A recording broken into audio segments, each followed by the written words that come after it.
Eto na ata ang pinakamagandang ruta na nagawa ko tuwing uuwi ng Bicol. Dahil bukod sa nadaanan ko ang zigzag road ng Pagbilao, Quezon, nadaanan ko pa syempre ang Bitukang Manok ng Camarines Norte. Plus points pa na nakaiwas tayo sa Malubak at ginagawang kalsada ng Kamsur. At kung nagbabala ka rin bumiyahe papuntang Bicol, pwede mo tong panoorin hanggang dulo at magsilbing gabay sa araw ng biyahe mo. So tara, samahan nyo kami sa mahaba-habang biyahe na to papuntang Bicol sa Catanduanes. Let's go! Pasado alas 4 ng umaga, paalis na tayo dito sa bayan ng Teresa Rizal. At kung mapapansin nyo, meron tayong dalang extrang helmet dahil may makakasabay tayo. Bali tropa natin siya guys, si paring Emil, na nakaschedule din pa uwi ng isla. Grabe, sobrang mahal kasi ng pamasahe sa bus ngayon guys. 1.8 daw, ordinary lang, 'di ba? Grabe, di na makajos, makatao at makakalikasan. At dahil wala naman tayong back ride, sinabay na lang natin siya. Hirap kasi talaga ng commute ngayon guys. Ramdam ko nung nasa Tabaco ako papuntang Maynila. So yun nga, 4:30 ng umaga nang tuluyan na kaming nakaalis. Base nga kay Google Maps, posibleng abutin ng 10 oras yung biyahe. Madilim pa ang biyahe namin, kaya mula Teresa, dito na ako nakapag-video ulit sa bayan ng Pililla, Rizal. Kahit papano ay okay din yung gantong oras ng biyahe. Wala masyadong nakakasabay. Medyo maliwanag na nang dumaan kami sa bahaging ito. Dito nga, nagpakita na sa amin yung ibang windmill. Malalaki yan sa malapit guys ha. Malayo lang kami, kaya mukhang maliit lang siya. Nag-aagaw ang liwanag at dilim nang napadaan kami sa highway na to ng Mabitak, Laguna. Maluwag yung kalsada dito guys ha, kaya medyo mabilis yung patakbo namin. Nasa bandang unahan lang, merong bakas ng ulan, kaya kinailangan natin na magdahan-dahan. Napaka-solid talaga mag-ride sa lugar na to guys. Ang dami yung makikita, nakaaya-aya sa mata. Gaya nito, nasa sobrang taas, nakakamangha kung pagmamasdan. Ito daw yung Kalayaan Hydropipes kung di ako nagkakamali. Sa harap naman ito, malawak na lawa at malaking marker ng Lumban, Laguna. Sa rutang ito ay nadaanan pa natin ang bayan ng Pagsanhan, Cavite at ang huling bayan ng Laguna, ang Luisiana, na kung pagmamasdan natin yung mismong bayan nila, alam mo yun, yung tipikal na itsura ng probinsya. Sa mga oras na to, papasok na tayo sa probinsya ng Quezon, dito sa bayan ng Lukban. At ayan, kung mapapansin nyo, napakakalmado ng kalsada nila. Dumaan din tayo dito sa bayan ng Tayabas at Matik bypass gaming na tayo kung meron. Tuloy-tuloy lang yung biyahe namin hanggang marating ang bahaging ito. At kung kanina, masaya pa kami sa mga nadaanan namin, iba na ang usapan pagdating dito sa Asian Highway 26 o Maharlika Highway ng Pagbilao, Quezon. Dito na mag-uumpisa ang kalbaryo ng biyahe kung saan marami tayong makakasabay na mga malalaki at mabibilis na sasakyan. Dagdag mo pa yung hindi magandang kondisyon ng kalsada. Medyo may traffic na rin dito dahil sa mga ginagawang kalsada. At para sa mga nakadaan na rito sa Bundok Peninsula papuntang Bicol, baka naman pwede nyong i-share yung naging experience nyo. Sabi-sabi kasi maganda daw yung kalsada dyan. O siya, sa pagpapatuloy pa, paakyat na tayo dito sa Old Zigzag Road ng Pagbilao. Sa papasok dito, kapansin-pansin ang mala Jurassic na ambience. Makapal pa kasi yung dahon dito na dahilan para mas magmukha siyang bukid. 2.5 oras yung binuno namin bago tumarating. At pag napadaan kayo rito, malaking tulong para sa mga lokal dito. Nabigyan sila kahit konting barya kung meron naman kayong extra. Volunteer kasi ata sila rito kung di ako nagkakamali. Correct me if I'm wrong na lang. Pero sa katunayan, sobrang laking tulong nila pagdating sa daloy ng trapiko. Masikip dito guys at pilipit ang daan. Kaya kung magkataon na sabay ang pagpasok ng sasakyan, posible na hindi talaga umusad. Kaya bilang parte ng pasasalamat sa kanila, konting barya lang sapat na. Sabi ng mga nakakaalam, Old Zigzag Road daw yung totoong pangalan ng lugar na to. Yung Bitukang Manok daw kasi matatagpuan sa Camarines Norte na ipapakita ko rin sa inyo mamaya.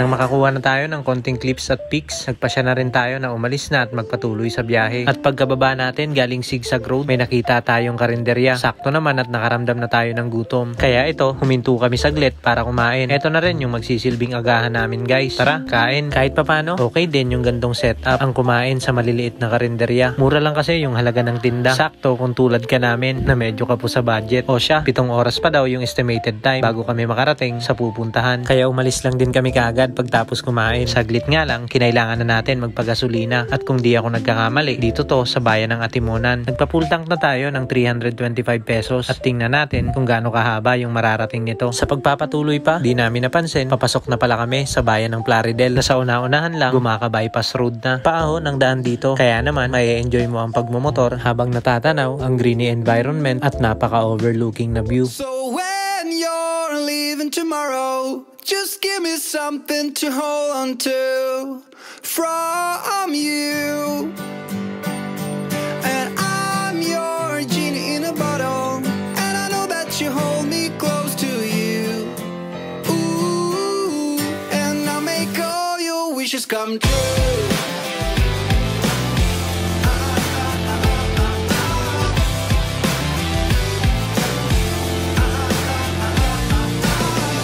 Suddenly I fell apart. It was all by a broken heart, and nobody seemed to care. I heard you talking on the phone, and you said that you're all alone, and you got something to say, and you got something to show.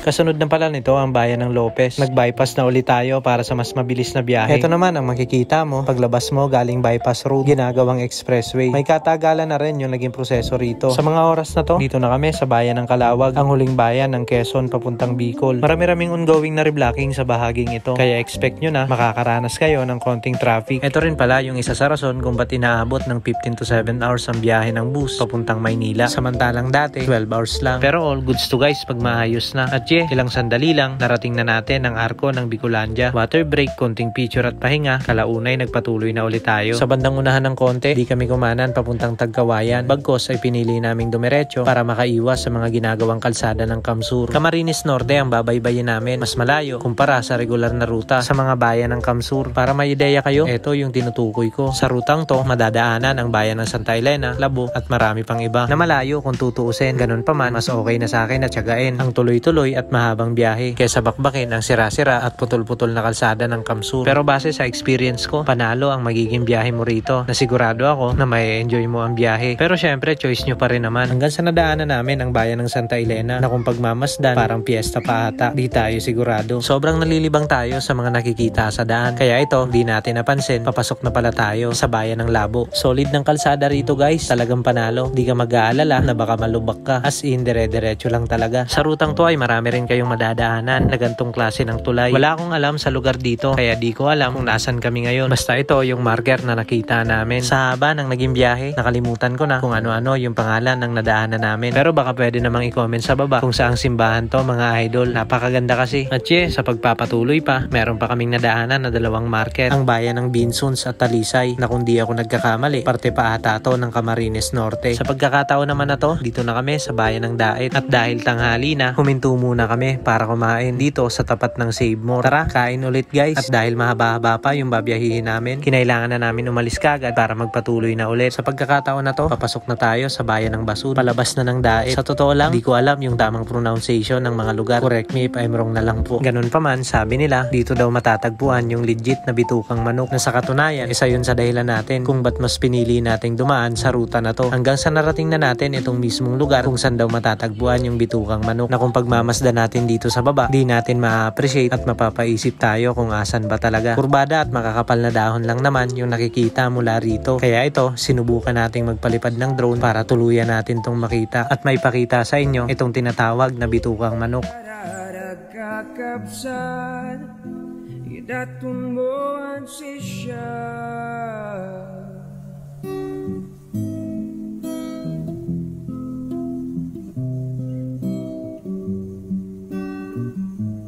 Diyos sa may wadadaya, sikadi mangilila, sinamin ay namag mo, pa'y sinaluta. Ibang-iba yung itsura nito kumpara sa zigzag road ng Pagbilao. Gusto ko rin kunin ang pagkakataon na to para linawin sa lahat na ito yung totoong bitukang manok, at yung sa Pagbilao, old zigzag road daw talaga yung totoong pangalan nun. Ganun pa man, ako ay nagbibigay lang ng konting impormasyon base sa mga nabasa kong comments sa nakaraang video natin. Di na kami nagtagal dito at kalaunay, nagpatuloy na kami sa biyahe ulit, at masasabi ko na di ko pinagsisihan na dumaan ako rito dahil sa napakakalmado, payapa at tahimik. Plus points pa yung kulay berde na dala ng kalikasan na talaga namang sobrang kahaya-haya sa mata pagmasdan. 2.5 oras yung binyahe natin mula arko ng Bicolandia hanggang marating itong bayan ng Sipukot, Kamsur. Ito pala yung crossing kung saan yung regular o madalas daanan ng mga papuntang Maynila o pauwi ng Bicol. Bigla tayong nag-crave sa matamis, kaya sakto naman at merong nagtitinda ng buko salad dito sa gilid. Mula rito, kalmado at banayad na yung mga susunod na madadaan ng kalsada. Pagdating dito sa bayan ng Pamplona, kinailangan na natin magpakarga ng gasolina. Full tank ulit na worth 374 pesos. Di na tayo dumaan sa sentro ng Naga, mas pinili nating baybayin ang Minalabak Alternative Road na kung saan nadaanan natin syempre ang bayan ng Minalabak at Bula. Dito naman ang exit nito sa Nabobalatan Road. At sa mga oras na to, tuluyan na nga tayong nakabalik dito sa Maharlika Highway. Maging aware din kayo dito guys sa bayan ng Bato kasi may riles, baka di nyo mapansin. Lalo na para sa mga bumabiyahe ng gabi hanggang sa tuluyan na nating narating ang probinsya ng Albay dito sa Pulangi. Yung Bulkan Mayon, nahihiya pa ata magpakita. Pero not bad guys kasi andito na kami sa bayan ng Tabaco. At sobrang nagpapasalamat tayo kasi ligtas tayong nakarating dito sa nakalipas na halos 12 oras na biyahe. Pumunta muna tayo dito sa port ng Tabaco. Nagbabaka sakali na baka may biyahe pa ng barko patawid ng isla. Ngunit sa kasamaang palad guys, wala tayong inabutan. Kaya wala tayong ibang choice. Kailangan natin makitulog muna. Kinabukasan, bumangon kaagad tayo para pumunta na sa port. Mura pa yung gasolina rito. Kaya ito, nagpapultang na tayo. Pagdating natin dito sa port, nag-asikaso na tayo kaagad para maayos yung mga kailangan sa pagsakay. Wala tayong masyadong nakasabay. Kaya ilang sandali lang na ipwesto na yung motor natin dito sa loob. Sa mga oras na to, ramdam na natin na malapit na tayo makauwi. Matapos ang 3 oras na biyahe, nakarating na tayo dito sa isla ng Catanduanes. At para sa mga nagtatanong kung ba't PCX yung gamit natin, hindi Honda Beat, ito na kasi yung bago nating aalagaan na gagamitin sa mga susunod na biyahe natin. At yung motor natin na Honda Beat, nasa atin pa rin naman siya. Kinailangan kasi natin ng medyo malaking motor gawa ng pinasok na natin ng touring o pag-tour guide. Kaya ikaw kung naghahanap ka ng tour guide sa Catanduanes, pwede mo ako i-PM at sasamahan kita na libutin ang isla. So